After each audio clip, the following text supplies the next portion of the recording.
tous, bienvenue sur le choix du papillon, c'est Jen. Je suis très heureuse de vous retrouver pour commencer cette semaine. Une semaine qui s'ouvre sur un jour férié puisqu'aujourd'hui on est le lundi de la Toussaint. J'espère que vous avez tous honoré vos défunts en leur envoyant des messages, en leur envoyant beaucoup de lumière. Moi pour ma part j'allume une bougie pour chaque défunt avec sa photo de manière à le célébrer, à célébrer ce qu'il m'a transmis et que ce soit une expérience ou que ce soit des gènes, des dons, des qualités et des défauts aussi puisque ça fait partie entre guillemets du jeu. Alors pour commencer cette guidance aujourd'hui, je vous rappelle que guidance ne rime pas avec voyance, donc vous prenez uniquement ce qui résonne pour vous et vous laissez partir le reste. Vous pouvez bien évidemment commenter, liker la vidéo. Si la vidéo ne résonne pas ou peu, je vous invite à la partager auprès de vos familles, de vos amis, parce que peut-être que ça résonnera pour les personnes qui sont dans votre entourage. Alors, je prends aujourd'hui la puissance de la Lune que je prenais d'habitude pour la partie sentimentale de la guidance. Là, je la prends, merci, pour la partie plutôt carte intuitive que nous réserve finalement ce 1er novembre et cette semaine.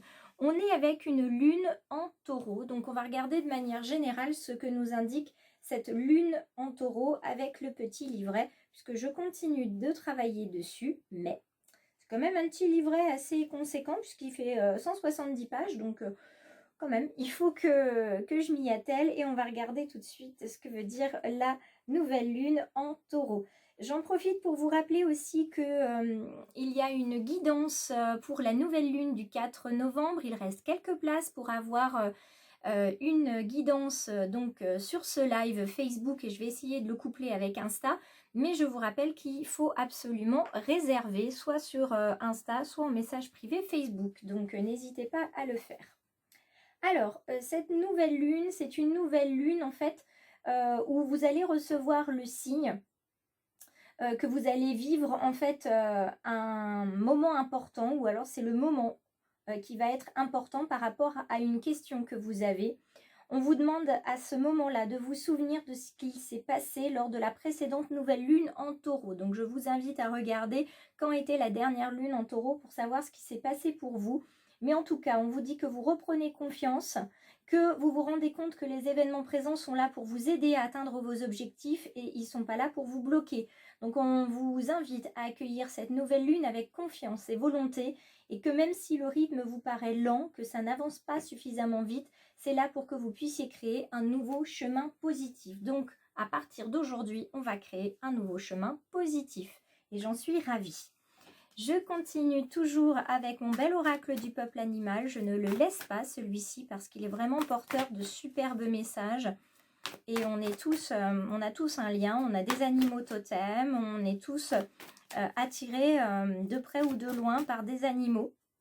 Je vous invite d'ailleurs en commentaire à me dire quel est l'animal qui vous attire le plus ou les animaux qui vous attirent le plus et pour quelle raison. Ou alors de me communiquer quel est votre animal totem si vous en avez un. Alors, voyons voir.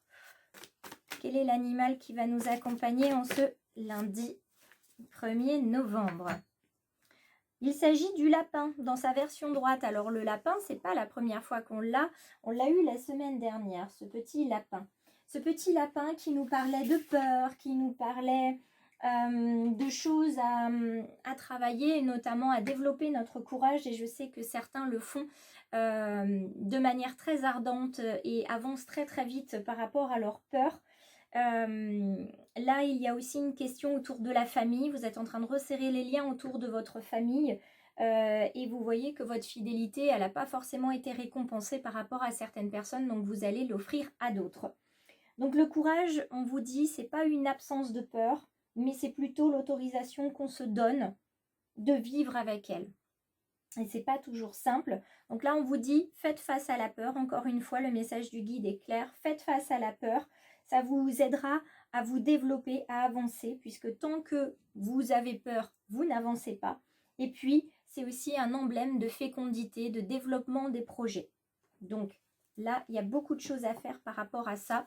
Développer les projets et accueillir la peur, vivre avec elle pour qu'elle vous aide à avancer. on va venir voir avec le bel oracle Béline le tirage général pour ce lundi 1er novembre. Hop là.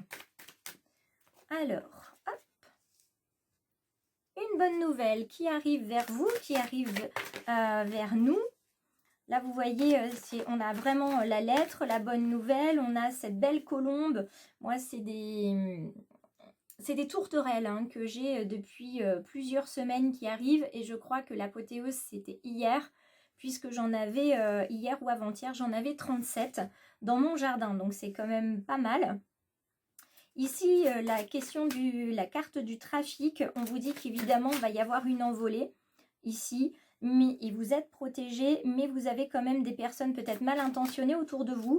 Ça peut être représentatif de la peur aussi, ce serpent, parce que vous avez votre ego qui vous susurre à l'oreille que vous n'y arriverez pas. Et puis, vous avez tendance à l'écouter, donc c'est dommage. Très dommage parce que si vous l'écoutez, vous irez vers l'accident. C'est-à-dire qu'il y a quelque chose qui va se casser en vous, votre confiance peut-être, qui va s'étioler. Et c'est dommage et ça a dû vous arriver aussi. Donc on va vraiment venir vous dire, faites face à votre peur, quelle qu'elle soit. On en a tous une, même plusieurs. Entre les peurs et les phobies, c'est différent, mais il y a quelque chose. En tout cas, cette carte, elle est synonyme de bouleversement. Il y a une interruption qui se fait, il y a une cassure, un empêchement dans ce que vous aviez prévu de faire. Mais, on sait bien qu'il y a toujours du positif. Eh bien, les cartes, il y a toujours du positif dans le négatif. Vous voyez, je vais prendre ces deux-là. Et donc, ça va vous permettre, c'est pas un retard, c'est un empêchement de voir autre chose et plutôt d'être dans les plaisirs de la vie, dans l'émerveillement de la nature qui se trouve autour de vous, de prendre du temps. Surtout, ne vous précipitez pas parce qu'au-delà de l'accident, c'est la ruine. Alors, vous allez me dire, bah, dites donc, aujourd'hui, le petit papillon, il nous annonce pas des choses superbes. Cette ruine, cet effondrement qui est ici, c'est une rupture qui va venir vous déstabiliser. Mais c'est tout simplement parce que vous en avez besoin. Vous avez besoin de cette cassure pour pouvoir renaître, pour pouvoir avancer. Vous êtes dans un cycle qui se termine. On dit souvent, il n'y a pas que le mariage qui est pour le meilleur et pour le pire, c'est la vie aussi. Et il y a quelque chose à sortir de là. Il y a un héritage à avoir. On n'est pas sur un héritage financier là, on est sur une expérience de vie, on a des choses à apprendre de ce qui s'est passé dans le temps. On doit en ressortir le mauvais, si je puis dire, comme le meilleur, parce qu'on a la beauté et la lumière. Donc aujourd'hui, il y a une bonne nouvelle qui arrive. Il va peut-être y avoir aussi un effondrement de quelque chose. Vous n'imaginiez pas que ça se passerait comme ça. Mais au final, vous allez voir que c'était pour votre bien et que ça va vous apporter que du positif ensuite, puisque ça va vous permettre d'avancer et de voir la vie différemment. Donc, le moins bon pour le meilleur, ça vient. Ça va être une épreuve pour certains et pour certaines qui va être déplaisante. Et j'en suis fort désolée. Néanmoins, ça sera pour du bonheur ensuite. Émerveille-toi de tout encore et toujours dans le domaine sentimental, dans le domaine aussi relationnel, personnel, puisqu'il y en a qui malheureusement ont connu récemment ou il y a quelques années des moments très difficiles au niveau sentimental, mais continuez de vous émerveiller et puis prenez un moment pour vous connecter et vous éveiller à la confiance d'être avec un grand H et non pas avec un grand E, puisqu'on vous demande là de vous reconnecter aussi à la nature et à votre nature. C'est très important de vous connecter aux différentes forces de l'univers. Donc, en vous émerveillant, vous allez aussi vous raccrocher avec votre force créatrice et créative. Donc, amusez-vous, libérez-vous, dessinez, peignez, chantez, dansez, faites tout ce qui va vous apporter du plaisir parce que vous en avez besoin. Il vous faut un sas de décompression, sinon ça va pas aller longtemps. Et puis, pour cette petite carte de lettres avec ce beau cœur là qui cogne dans votre poitrine, on vous demande là aussi de vous libérer des tensions en prenant du temps pour vous, en concentrant votre attention notamment sur votre respiration, sur les nuages, en méditant et ainsi de suite. Là, on vous demande vraiment de vous libérer au niveau émotionnel parce qu'il y a une charge émotionnelle trop lourde que vous n'arrivez pas à enlever comme ça avec tout simplement du repos et peut-être des médicaments. On vous demande de vous libérer de ce qui vous pèse. Alors aujourd'hui, il y en a 2, donc je garde les 2. Marchez comme si vous embrassiez la terre avec vos pieds. Donc vous voyez bien qu'on est dans l'ancrage, on vous le demande. Et puis là, on a certains papillons ne vivent qu'une journée et en général, il s'agit pour eux du plus beau jour de leur vie. Donc profitez de l'instant présent, de la beauté, continuez de vous émerveiller de la vie. Je vous embrasse très fort, je vous envoie plein d'ondes positives. Je vous souhaite une très belle journée et je vous dis à demain et peut-être à jeudi pour la guidance en live.